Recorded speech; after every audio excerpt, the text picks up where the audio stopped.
Yeah, you can see initially, obviously, we get the kill on SVN there.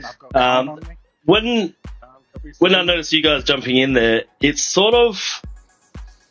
I felt like we were coordinating really well without having to directly communicate. So where we saw those streamlines of fire, you can see there's 2 streams there, and we sort of just merge and sort of focus at one target and move on. And one of the things I did sort of notice, like, they did have a slight numbers advantage because it was 4 versus 3. So that did make our defensive measures a little bit more difficult, where in a more even engagement, or one where you've got the advantage, popping countermeasures, you're a little bit more flexible and a little bit more able to go defensive. Whereas in this one, because it was, 1-to-1 and then a floating member on their end, it did sort of mean, like, a few times I got popped here, ordinarily I probably wouldn't have done so because we would have had someone who was more able to assist, if you will. That was just supporting fire as well there. So I think when we get later into the game, I think they moved to more heavier fighters, because right there, I know there was an F8 involved, Buccaneer and an Arrow. I think as the sort of engagements sort of tailored towards our advantage, I think they moved towards heavier fighter, which is fair enough. More HP the better. But yeah, it sort of got interesting and more intense as it got moving forward there. You can see this particular engagement here. It's like if you've seen that hybrid V audio where he sort of goes, like, covers light fighters and their roles, etc. That little splash there was a beautiful example of light fighters are great skirmishers, they're great sort of defensive interceptors, but in a brawl like this, they make really nice opportunistic targets, especially if they're already trying to engage or trying to go defensive against someone. Yeah, a trap that I fall into, especially in the Arrow, because I mainly fly the Arrow in AC, is you sort of get a bit greedy at times and you think you can face tank a lot more than what you can.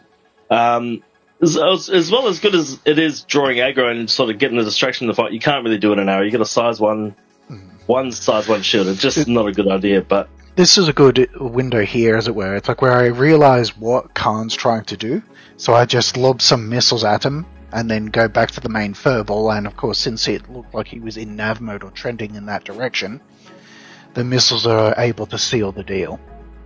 I did try to duck back in to lend Derek some assistance here, but I was a little bit too slow on the mark, and this is where I'm just trying to reacquire another opportunistic target and form up with you or Derek.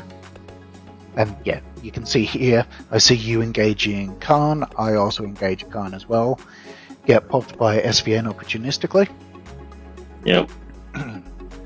I noticed they did the opportunities there where they were actually stringing out when they were taking a certain amount of damage. They were trying to string out and trying to lose that aggro. And obviously, we were quite aware of disengaging when we needed to once we were getting drawn out and re-engaging into the main party of the fight, or the main flow, if you will.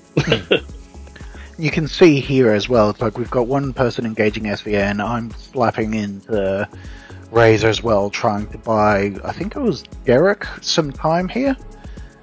Yep. And this is just trying to either go for opportunistic targets, or distract heavier hitters, like you can see me trying to do here. Because you can see now with SVN's shield stripped, it's like their fate's a good fighter, don't get me wrong, but you lose your shields, especially up against another F8, or say like, my mixed loadout Hornet.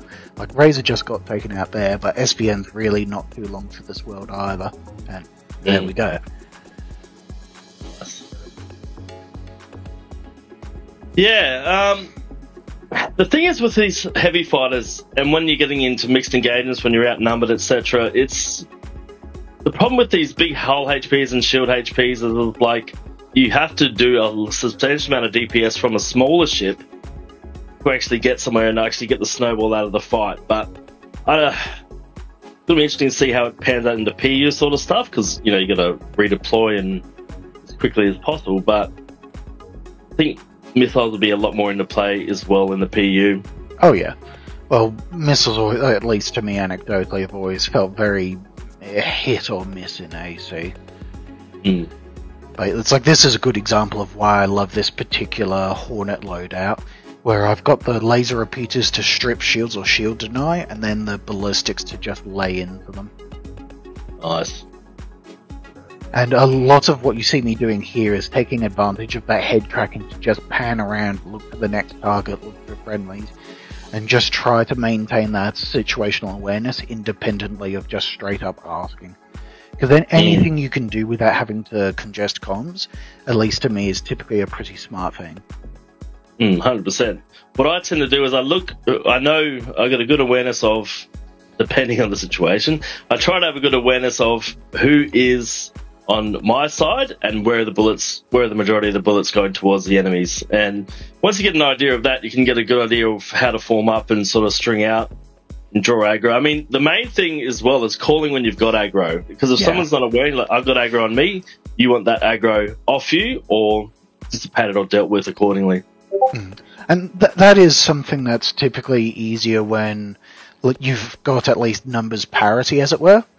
Just because, in this sort of a situation where it's 4v3, you do have, on the other side, as it were, they had the advantage of they could have one person engaging each of us, and then have a floating anvil, as it were, to hammer against. Yeah. Although you can sort of tell here, once we gain the momentum and break the back of the F8s, etc., the fight very much swings in our favour.